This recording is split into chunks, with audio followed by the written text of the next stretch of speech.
It is so good to be here with all of you. I want to start by thanking my longtime friend and colleague, my collaborator and partner in so many important causes. Hazel Dukes is a treasure not only for New York, but for the NAACP and for our country. Thank you so much, dear Hazel. I want to thank your chair, Rosalind Brock. Thank you so much, Madam Chair. Your president and CEO, Cornell Brooks, and everyone here today, including all the elected officials who have already appeared before you and those who will be addressing you during this convention. And I have to start by saying, we all know about that other conventioning happening up in Cleveland today. Now, my opponent in this race may have a different view, but there's nowhere I'd rather be than right here with all of you.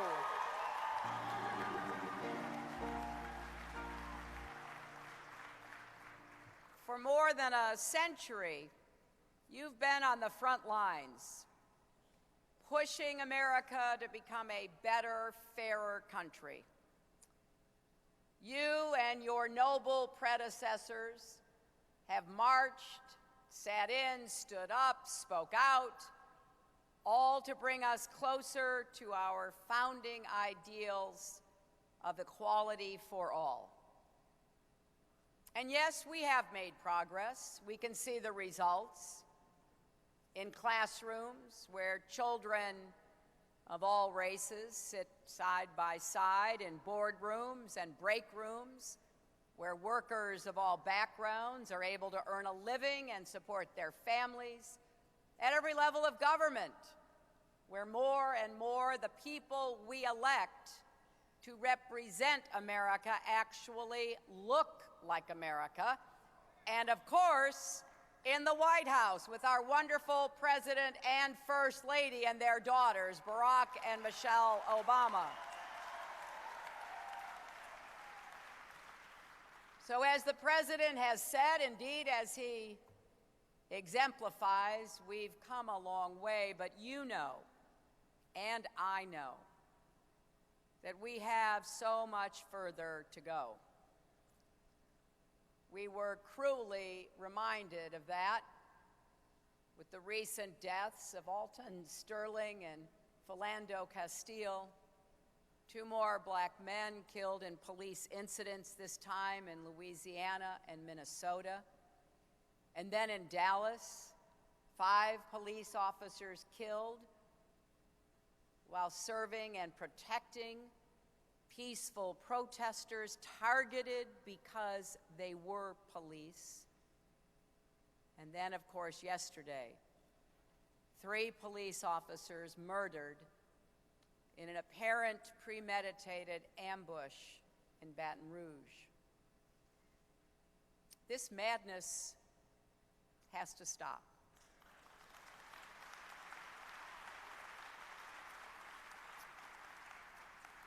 Watching the news from Baton Rouge yesterday, my heart broke. Not just for those officers and their grieving families, but for all of us. We have difficult, painful, essential work ahead of us to repair the bonds between our police and our communities, and between and among each other. We need one another to do this work, and we need leaders like the NAACP. We need police officers to help us make progress. These murders threaten all of that. Killing police officers is a terrible crime. That's why our laws treat the murders of police so seriously, because they represent the rule of law itself.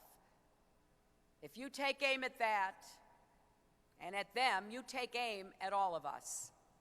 Anyone who kills a police officer and anyone who helps must be held accountable. And as president, I will bring the full weight of the law to bear in making sure those who kill police officers are brought to justice. There can be no justification, no looking the other way. We all have to make sure and pray it ends.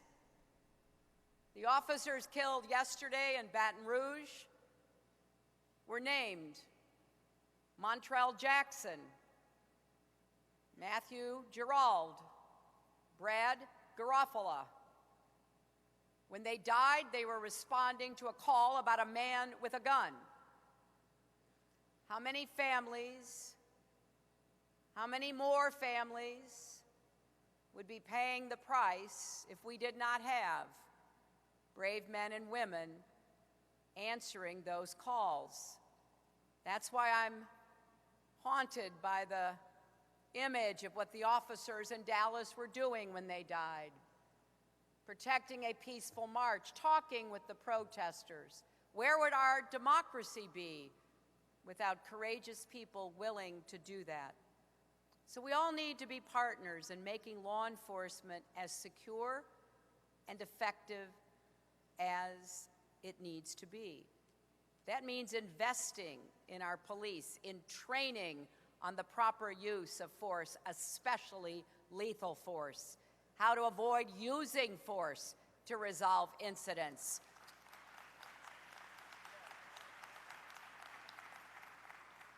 Officer safety and wellness, everything they need to do their jobs right and rebuild trust with their communities. I've said from the beginning of my campaign that will be my priority as president. And perhaps the best way to honor our police is to follow the lead of police departments across the country who are striving to do better. The deaths of Alton and Philando drove home how urgently we need to make reforms to policing and criminal justice. How we cannot rest until we root out implicit bias and stop the killings of African Americans.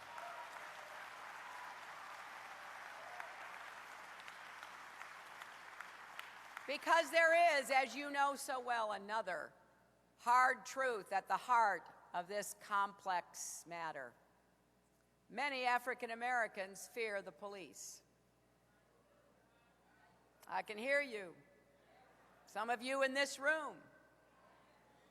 And today there are people all across America sick over what happened in Baton Rouge and in Dallas, but also fearful that the murders of police officers means that vital questions about police-community relations will go unanswered. Now that is a reasonable fear, isn't it? And all of this tells us very powerfully that we have to change. Many police officers across the country agree with that. But it can only happen if we build trust and accountability. And let's admit it, that gets harder every time someone else is killed.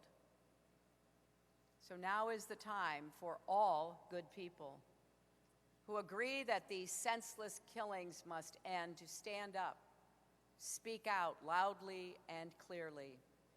I know that the NAACP and so many of you individually will do all you can to help our nation heal and start the work together to meet these challenges. We must reform our criminal justice system because everyone is safer when there is respect for the law and when everyone is respected by the law.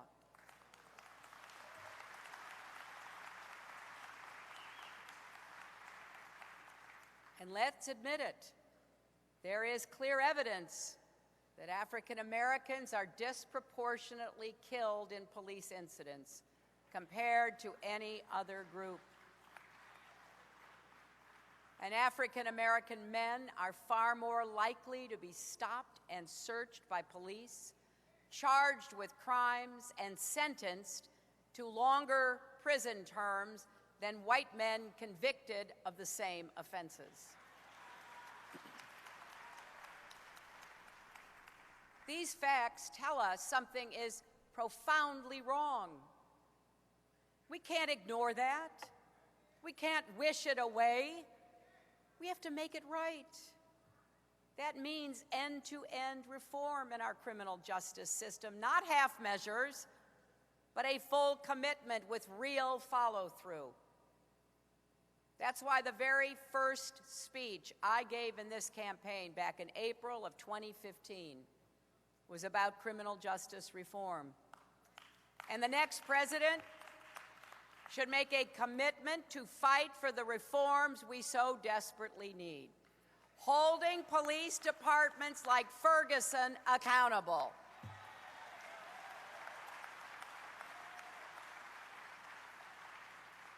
requiring accurate data on in-custody deaths like Sandra Bland,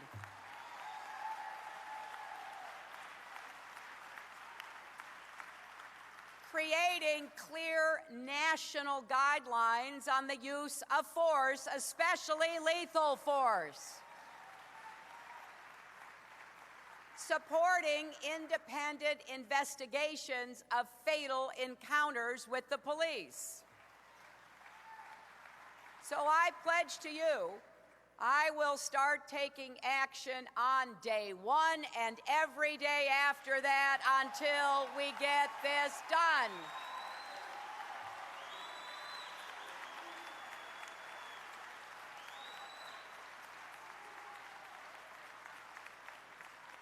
And you know what? When the 24-hour news cycle moves on, I won't.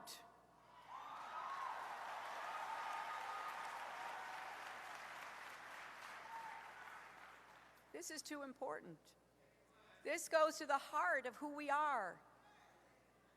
This is about our character as Americans. That's why we also need to fix the crisis of mass incarceration, eliminate the disparity in sentencing between crack and powder cocaine, dismantle the school-to-prison pipeline that starts in school and diverts too many African American kids out of school and into the criminal justice system instead of giving them the education they deserve to have.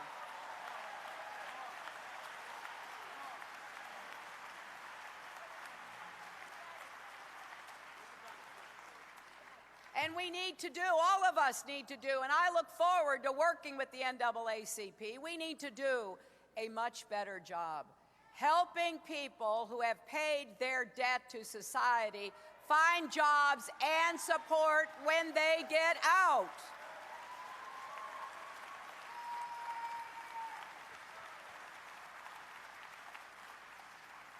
You know, America is well known, and we want to be a land of second chances. But so many Americans never had a first chance to begin with.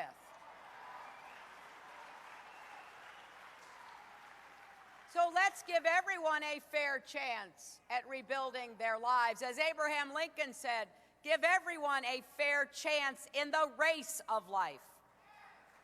My plan would make significant investments in reentry programs for those formerly incarcerated. And I will ban the box in the federal government.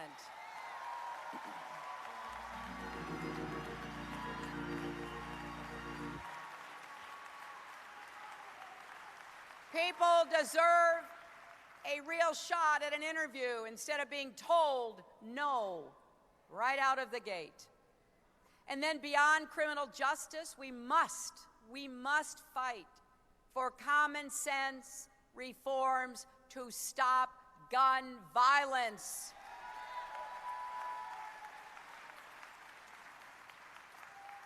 This is by far, gun violence by far the leading cause of death for young African American men, outstripping the next 9 causes of death combined. The wrong people keep getting their hands on guns. And not just any guns, military weapons, like the kind the Dallas shooter had, which allowed him to outgun the police. That's why the Cleveland police yesterday demanded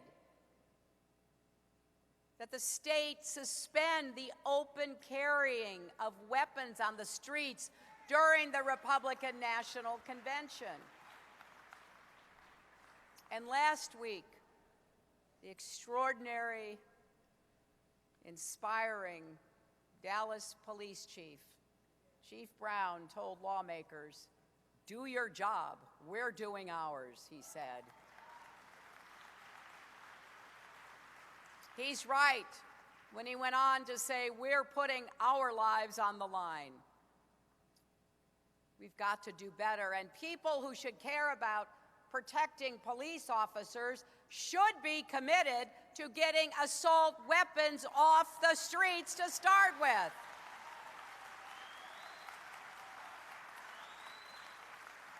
And they should join us in instituting comprehensive background checks, because law enforcement officers are nearly 50% less likely to be killed in states where there are checks on the purchase of handguns. But even if we succeeded in passing these laws and implementing them, we'd have to go further than that. We need to do something about the racial inequities in our healthcare system. Right now, Black kids are 500% more likely to die from asthma than white kids, 500%. Right now, a Black baby in South Carolina is twice as likely to die before her first birthday as a white baby. Imagine if those numbers were reversed and it were white kids dying. Imagine the outcry and the resources that would flood in.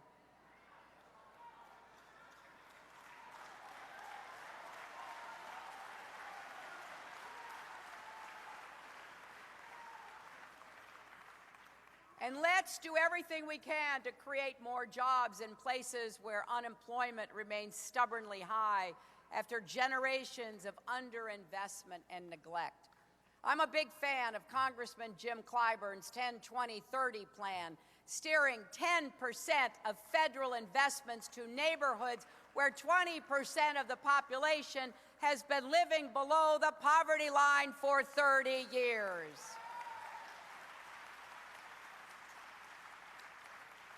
That should go nationwide, because the unemployment rate among young African Americans is twice as high for young whites. And because of that, my plan also includes $20 billion aimed specifically at creating jobs for young people. If you don't get that first job, it's hard to get the second job, and it's hard to build a solid financial base. And because of the Great Recession, we have so fallen back. The median wealth for Black families is now just a tiny fraction of the median wealth for white families. That's why my plan includes steps to help more African American families buy a home, which has always been one of the surest ways to build wealth and security for a family. And we will do more to support small businesses and Black entrepreneurs to get access to capital. And I want to give a shout out to Black women who represent the fastest growing segment of women-owned businesses in America.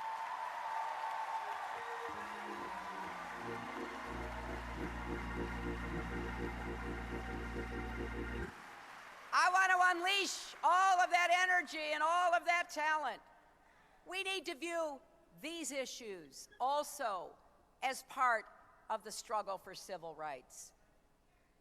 Rosa Parks opened up every seat on the bus Our challenge now is to expand jobs so everyone can afford the fare.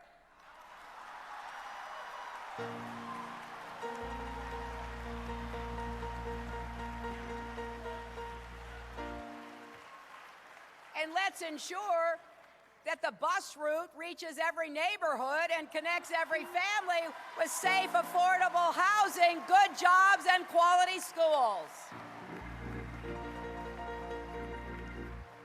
Now, I know none of this will surprise those of you who know me.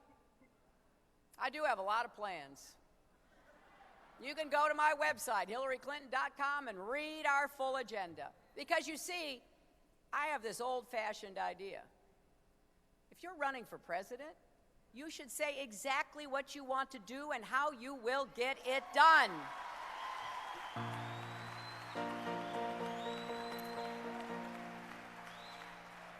I do sweat the specifics because I think they matter. Whether one more kid gets health care, one more person finds a job, or one more woman entrepreneur gets access to capital to follow her dream, those just may be details in Washington, but it really matters to those people and their families. And the truth is, we need to plan how we're going to address the complex set of economic, social, and political challenges we face. They're intersectional. They're reinforcing. We've got to take them all on. We can't wait and just do one at a time. But the answers won't come just from Washington. Ending systemic racism requires contributions from us all, especially those of us who haven't experienced it ourselves. Now, I've been saying this for a while now. I'm going to keep saying it because I think it's important. We white Americans need to do a better job of listening when African Americans talk about the seen and unseen barriers you face every day. We need to recognize our privilege and practice humility, rather than assume that our experiences are everyone's experiences. We all need to try as best we can to walk in one another's shoes, to imagine what it would be like to sit our son or daughter down and have the talk about how carefully they need to act around police because the slightest wrong move could get them hurt or even killed. Let's also put ourselves in the shoes of police officers, kissing their kids and spouses goodbye every day and heading off to a dangerous job that their families pray will bring them home safe at night. Empathy works both ways. We've got to try to see the world through their eyes, too. When you get right down to it, that's what makes it possible for people from every background, every race, every religion to come together as one nation. It's what makes our country endure. And in times like these, we need a president who can help pull us together, not split us apart.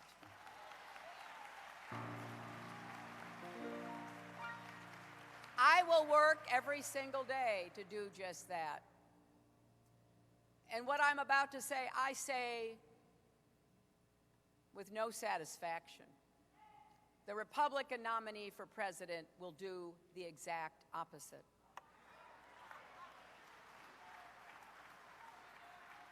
Now, he might say otherwise if he were here, but of course he declined your invitation.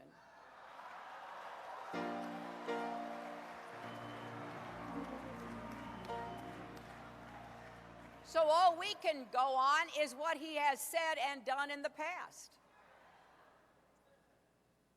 Donald Trump led the movement to delegitimize our first black president, trumpeting the so-called birther movement.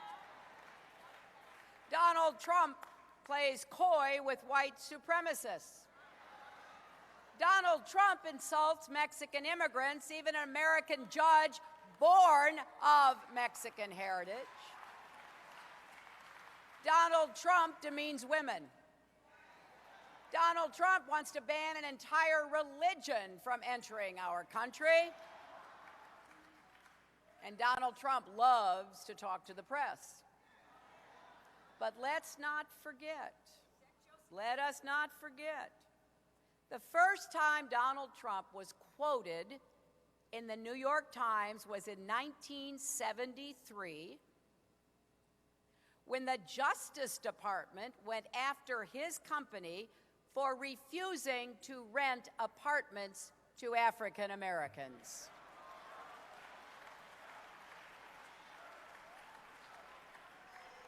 It was one of the largest federal cases of its kind at the time, and when federal investigators spoke with Trump's employees, they said they were instructed to mark rental applications from black people with a C for colored. By now, we've heard a lot of troubling things about Donald Trump, but that one's shocking. This man is the nominee of the party of Lincoln, and we are watching it become the party of Trump. And that is not just a huge loss to our democracy, it is a threat to our democracy. And it all adds up. It all adds up to an undeniable conclusion. I don't care if you're a Democrat, a Republican, an independent, Donald Trump cannot become President of the United States.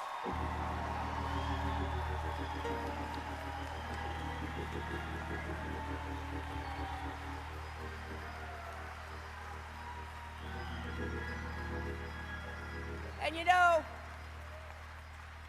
that's why we've got to work together to get the vote out this fall. You know that better than anyone.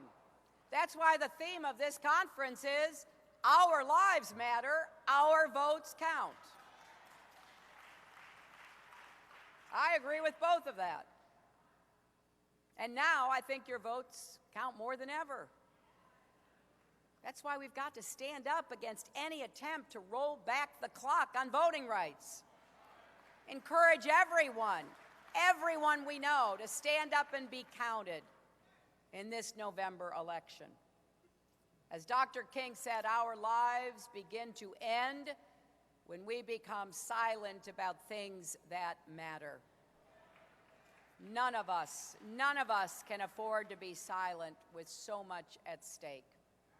That's why here today I am pleased to announce a nationwide drive to get 3 million people to register to vote and commit to vote in this election.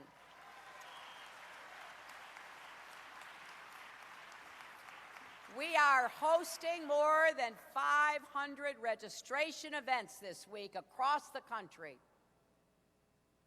We're going to minor league baseball games, college campuses, barbershops, hair salons, street corners.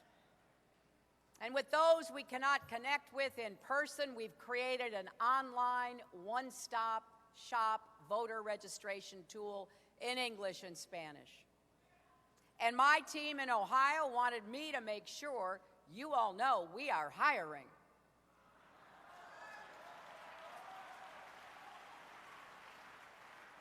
We actually have a recruiter here today. He's got a table set up in the hall. We're hiring paid organizers to help us get out the vote and get our message across, all across Ohio. So please, spread the word. We want great people on our team. That's the way we're going to be successful. We're not the red team or the blue team. We're the American team, and it's time we start acting like it.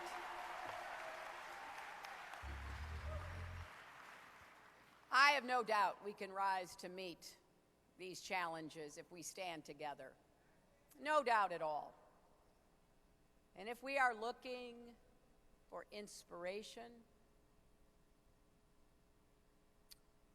Let's go to one of the officers killed yesterday. 10 days ago, Montrell Jackson, a young African-American police officer in Baton Rouge, posted a message on Facebook. He wrote so honestly and powerfully about the struggle of being Black and wearing blue in today's America. I'm tired, physically and emotionally, he wrote. In uniform, I get nasty, hateful looks. And out of uniform, they consider me a threat. He went on, these are trying times. Please don't let hate infect your heart. I'm working in these streets.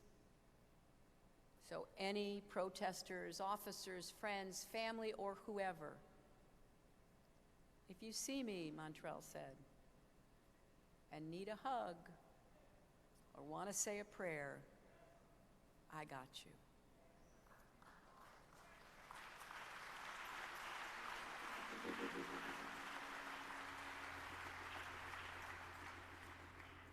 That, my friends, is the strength of America.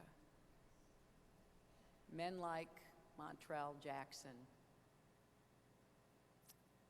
Despite all our challenges, that spirit of love and community must guide us still. We have to heal the divides that remain, make the United States what it should be, stronger and fairer, more opportunity for every one